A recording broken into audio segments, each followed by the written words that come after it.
আসসালামু আলাইকুম বন্ধুরা, আশা করি সবাই ভালো আছেন। চলে এলাম একটি নতুন ভিডিও নিয়ে আপনাদের মাঝে।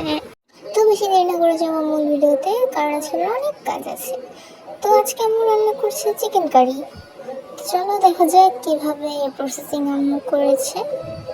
তো প্রথমে আম্মু চিকেন কারি রান্না করার জন্য এখানে চিকেনগুলোকে ভালোভাবে ধুয়ে ওর মধ্যে লবণ, হলুদ, মরিচ, জিরে ধনে গুঁড়ো, তারপরে গরম মশলার গুঁড়ো দিয়ে আদা রসুন বাটা দিয়ে এটাকে ভালোভাবে মাখিয়ে নেব। মাখিয়ে নেওয়ার পরে এটাকে ঢাকনা দিয়ে ভালোভাবে রান্না হতে দিব।